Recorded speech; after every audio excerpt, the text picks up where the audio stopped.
नमस्कार दोस्तों, मेरा नाम है ज्योतिवर्धन और मैं आप लोगों के सामने आज दोहा की प्रस्तुति करने वाला हूँ।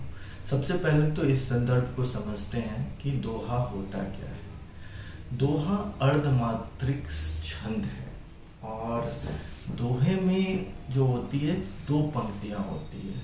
इस दो पंक्तियाँ में चार चरणें होती है, जिसमें प्रथम और तृतीय जो चरण होते हैं उसे विषम चरण बोला जाता है और दूसरा चरण और चौथा चरण को सम चरण कहा जाता है। विषम चरण में जो 13 मात्राएं होती हैं और सम चरणों में 11 मात्राएं होती है। और जब सम चरण का अंत होता है तो उसमें लघु और गुरु का होना आवश्यक है। तो इसी के साथ मैं अपनी दोहा की प्रस्तुति करता हूँ आप लोगों के सामने। रम जाए सुध शाम को, रम जाए सुध शाम को, कीर्तन में सुरगान, साधु तप करो जाए वे, बने वो ध्यान महान। कबीरा। तो यहाँ पे देखिएगा कि रम जाए सुध शाम को, ये प्रथम चरण है, तो इसमें 13 मात्राएं हैं। कीर्तन में सुरगान, ये दूसरी चरण है जिसमें 11 मात्राएं हैं। साधु तप करो जाए वे, 13 मात्राएं, बने वो ध्यान महान। इसमें यही कहा गया है कि जब हम कुछ कार्य करते हैं तो तपन के साथ करना चाहिए। हमें उसमें पूरा दम लगा देना चाहिए कि मतलब इस कार्य को अपने दिल से भी करना चाहिए और दिमाग से भी करना चाहिए।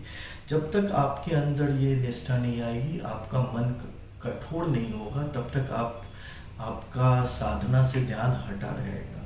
तो यही चीज़ मैं कहने जा रहा हूँ कि किसी चीज़ को करते हैं तो प्रेम से, इच्छा से, अपनी बुद्धि से, उनसे उन सबों का संगम के साथ इन कार्य को करिए। जब आपको कार्य करने की में रुचि हो जाएगी तब आप उसी कार्य को एक तप की तरह करेंगे। तो यही कह रहा था मैं। इसी के साथ मैं दूसरी अपनी दोहा छंद की बात करता हूँ। कला जिसके अंदर है वो उनके अंदर बहुत ही प्रतिभा होती है, वो प्रतिभावान होता है।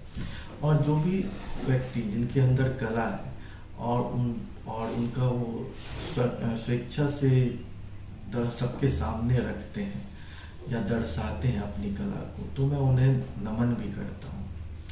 तो इसी के साथ मैं अपनी दूसरी दोहा की प्रस्तुति आप लोगों के सामने करने जा रहा हूँ। कला की पूजा जे करे, सींचे मन उल्लास, ते जग संग फूले फले, अमित है यह प्रकाश।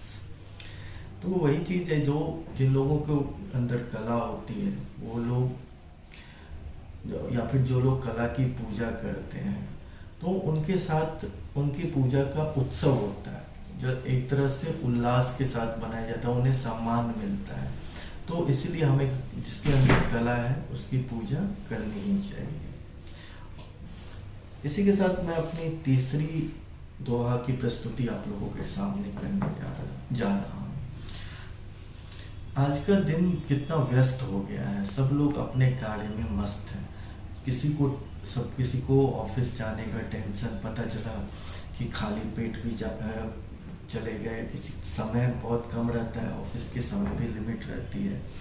तो उसके बाद ऑफिस पहुंच के दिन भर काम करते हैं, फिर रात को घर आते हैं और चैन से सोना चाहते हैं, लेकिन वो सो नहीं पाते, उन्हें और तरह की भी चिंताएं होती हैं।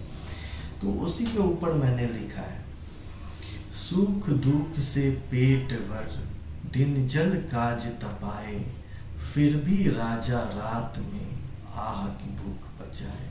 तो आपने सुना, मैंने 3 दोहे का उदाहरण दिया आप लोगों को, तो आप बताइएगा कैसा लगा। और इससे रिलेटेड कुछ प्रश्न है तो आप मुझसे पूछ भी सकते हैं और मुझे वार्तालाप करने में और अच्छा ही लगेगा। तो इसी के साथ मैं अपना संवाद खत्म करता हूँ। धन्यवाद।